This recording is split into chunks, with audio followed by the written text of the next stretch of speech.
There was this really good sort of film thing called 12 Years a Slave. I wasn't sure I'd understand it because I haven't seen 1 Years a Slave or 2 Years a Slave or any of the others, but it turns out that didn't matter because I didn't understand it anyway. The main bloke in it was a violinist, right? And he was really good at violinism, like Nigel Kennedy. But unlike Nigel Kennedy, he ran off to join a circus and accidentally joined a farm instead. And not just any farm, but like the harshest farm ever. They all had to collect like bits of cloud that had got stuck on trees, which sounds like a really nice job from a fairy book, but actually looked quite knackering. The people they worked for were really out of order, like in that film Horrible Bosses. I'm not saying this lightly, because it's a big label to put on someone, but I actually think some of the boss people in it were a little bit racist. They kept treating him like shit, and you're like, tell him to shove the job, mate, but he never did. Eventually, the main bloke goes, sod this, 12 years a slave is enough for me. I can't hack it anymore. It was good they made it, but they didn't really need to because they don't have racism in America anymore. When they voted for Obama, they sorted all of that out, drew a line under it. These days, America's changed and black people can be whatever they want to be, as long as it's either president or shot. There was this Australian man called Rolf who'd come over to Britain years ago and hung around for ages like Australians do, working as a sort of odd job man for the entertainment industry. He was an other people entertainer, in that you always assumed other people found him entertaining, when actually he wasn't. Anyway, he was sort of quite popular until this year, when it turned out that as well as doing his entertainment, he was a criminal. He'd committed all these terrible crimes years ago and then escaped from the past and tried to get away with it by hiding in now, but luckily they caught him. Police have searched the home of Sir Cliff Richard. The BBC tried to do this new kind of celebrity reality show, Cross with the Bill. What they did was they started searching famous people's houses on TV, people who hadn't been arrested or charged with anything. They had all cameras outside and they flew over in a helicopter so you could tell what a building looks like from the air when there's police inside it that you can't see. It was sort of like Extreme Through the Keyhole, where instead of thinking, who would live in a house like this, you were thinking, how the hell is this allowed to happen? Which is an interesting new spin on it. After it went out, the reviews were terrible, like people said it was worse than Tumble, and they got loads of complaints. I don't think it'll get another series, to be honest. Usually politics is really boring, but this year it got more interesting because it had Russell Brand in it. It was good because when politicians talk, they use all this boring language normal people don't use, that you can't understand.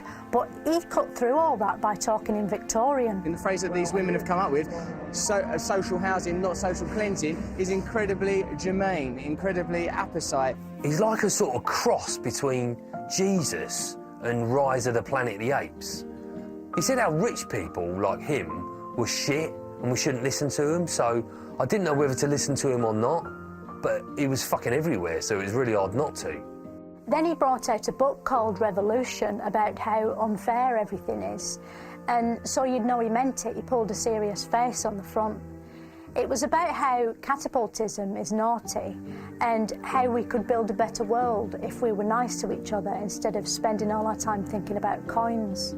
Energy companies are subsidised by our taxes while renewable energies are ignored. I know you can't support that system, Evan. He'd talk about how the status quo keeps the working classes enslaved, which I found sort of boring compared to the stuff he used to do about putting his dinkle into granddaughters. What he's saying might actually be stupid, but it's hard to tell because he says it with clever words. We don't want pedagogic figures coming in and didactically shouting at us. So the only people who can actually tell if he's stupid are clever themselves, and they think everyone's stupid compared to them anyway.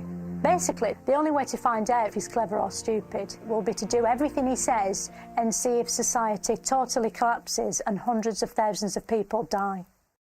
There was this comet which lived miles away in space, and these scientists were trying to land a probe on it so they could find out more about it, like what it was made of and if the weather was nice there, that sort of thing.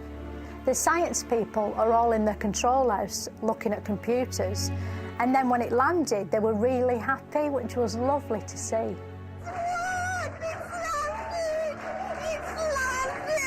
Then the probe sent back these sort of selfies, which everyone said were amazing, even though they were in black and white.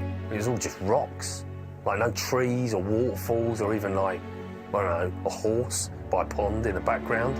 Anyway, the news coverage was really great, totally comprehensive. They'd spoke to all the science people who'd done it, and one of them was this science man who was wearing this sort of rude shirt with all drawings of ladies' bums on it. Possibly the water, the 50% water ice we find on a comet, could have been a delivery mechanism to the Earth. People on the internet said he was a bit silly, and then they said he was a bit wrong, and then a bit bad, and then sexist, and then oppressive and horrible and disgraceful and totally and unforgivably evil, and that he should apologise. And so the next day he did. The shirt I wore this week, I made a big mistake and I offended many people, and I'm very sorry about this. It was sad to watch the way it looked on the news. Normally when people the internet doesn't like issue an apology, they're still not forgiven, because the internet's sort of like a killing machine. It can't forgive. But this bloke cried, and when he cried everyone felt sorry for him again, so things calmed down and went back to normal. And then there was someone else to hate, so we did that. Can't remember who that was. Could have been anyone. Well, that's about all we've got time for. As you've probably noticed, it's been quite a challenging year, one containing an ever-growing sense of dread. There's been plenty of reasons to be fearful in 2014, but hey, let's not make a song and dance about it. No, actually, let's. An ever-growing sense of dread. An ever-growing sense of dread. Reasons to be fearful, 14. Constant global crisis, Syria to ISIS, rising living prices, we can't cope. Rolling news is leering and looking on and cheering, and Danny Dars appearing in our leading soap. Historic crimes admitted, Pistorius acquitted, dapper laughs transmitted, shop floor war, online woman hating, gamer bloody gating, and below the bread on dating on Channel 4. Violence unending, iPhones bending, Ian Botham trending, hashtag verbal diarrhea, annex in Crimea, and a spider in the ear of Katie Melua. Telly actors mumbling, no marks tumbling, our social order crumbling while people snigger. Sony facing hacking, MPs backing fracking, and Clarkson facing sacking for saying naughty words. Reasons to be fearful, 14. Reasons to be fearful, 14. Reasons to be fearful, 14. Reasons to be fearful, 2014.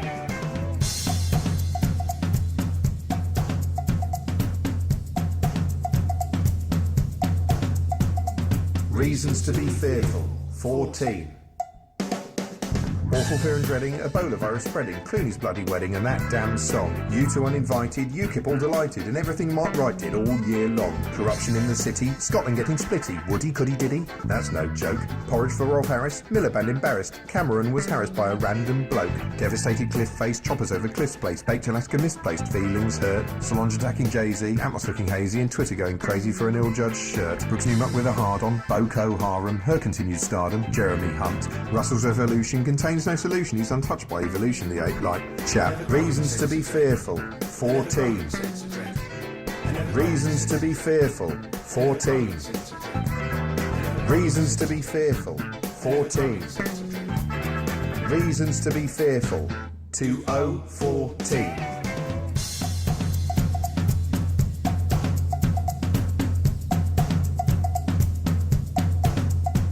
Yes, yes, dear, dear, but hey, next year, perhaps things might get better. I'll prepare that case.